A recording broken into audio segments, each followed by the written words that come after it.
2 दिवसांच्या जोरदार तेजीनंतर आज भारतीय शेअर बाजारात मोठी घसरण पाहायला मिळाली आहे। सेन्सेक्स तब्बल 800 अंकांनी कोसळलाय, तर निफ्टी 50 निर्देशांक 25,500 च्या खाली घसरलाय।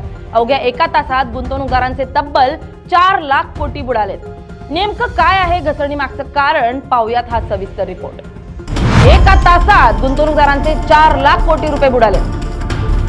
सेन्सेक्स तब्बल 800 अंकांनी कोसळलाय, तर अवघ्या 82,481 वर बंद। तर निफ्टी 50 निर्देशांक 25,500 च्या खाली घसरलाय।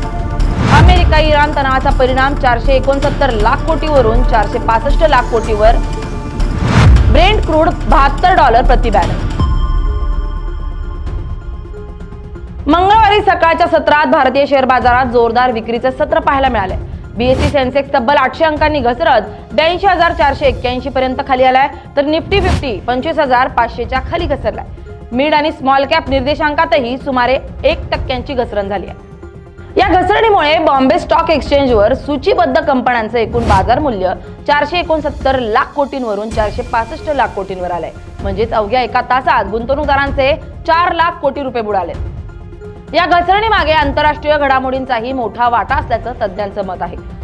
अमेरिकेचे माजी अध्यक्ष डोनाल्ड ट्रम्प यांनी पुन्हा एकदा 15% टॅरिफ लादल्यानं जागतिक बाजारात अनिश्चिततेचं वातावरण आहे। यामुळे supreme court of United states यांनी टॅरिफ निर्णयावर आक्षेप घेतला होता। दरम्यान निफ्टी आयटी निर्देशांकात 4% मोठी घसरण झाली आहे। फेब्रुवारी महिन्यात आयटी निर्देशांक सुमारे 20% घसरलाय।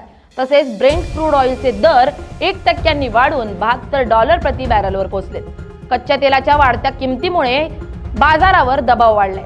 अमेरिका इराण तणाव, वाढते टॅरिफ, आयटी क्षेत्रातील घसरण आणि कच्च्या तेलाच्या वाढत्या किंमती या सर्व घटकांचा एकत्रित परिणाम आजच्या बाजारातील घसरणीत दिसून आलाय। पुढील काही दिवसात जागतिक घडामोडींवरच बाजाराची दिशा अवलंबून असणार आहे।